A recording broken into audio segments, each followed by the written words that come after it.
আত্মবিশ্বাস বাড়িয়ে তোলার জন্য এই 5টি কাজ করুন। প্রথমত, ভয়কে দূর করে গঠনমূলক কাজ করুন। নিষ্ক্রিয়তা বা কিছুই না করা এতে ভয় বাড়ায়, আত্মবিশ্বাস ও মনোবল কমিয়ে দেয়। সেকেন্ড পয়েন্ট হচ্ছে, মনের ব্যাংকে শুধুই গঠনমূলক শুভ চিন্তা সংগ্রহ করার ব্যাপারে সচেষ্ট থাকবেন। নিরাশাবর্ধক, হীনমন্যতা সৃষ্টি করে এমন চিন্তাভাবনাকে মনের দানব হয়ে ওঠার সুযোগ দেবেন না। নিজেকে অপ্রিয় ঘটনা বা পরিস্থিতির বিষয়ে চিন্তা করার অবকাশ দেবেন না। পয়েন্ট নাম্বার 3, মানুষকে সঠিকভাবে চিনতে শিখুন।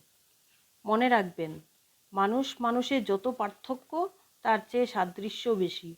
অন্যের ব্যাপারে সঠিক ভাবনা, ন্যায্য চিন্তা এগুলো করবেন। সেও তো মানুষ। অন্যজনকে বোঝার চেষ্টা করুন। অনেকেই হয়তো চিৎকার করে, তবে তেমন ক্ষতি করে না। পয়েন্ট নাম্বার 4, বিবেকের কথা শুনুন। এতে মনে বিষাক্ত অপরাধবোধ জাগবে না। সঠিক কাজ সাফল্যের একটি প্রধান অঙ্গ। এবং লাস্ট পয়েন্টটা হচ্ছে, আমার মধ্যে আত্মবিশ্বাস আছে, প্রচুর আত্মবিশ্বাস।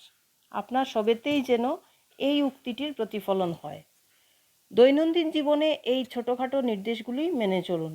সামনের সারিতে বসুন, চোখে চোখ রেখে কথা বলুন, হাঁটার গতি 25% বাড়িয়ে দিন, আলোচনা বা কথাবার্তায় অংশ নিন, প্রাণ ভরে হাসুন। দেখবেন আত্মবিশ্বাস অনেকখানি বেড়ে গেছে, আপনি নিজে অনুভব করবেন।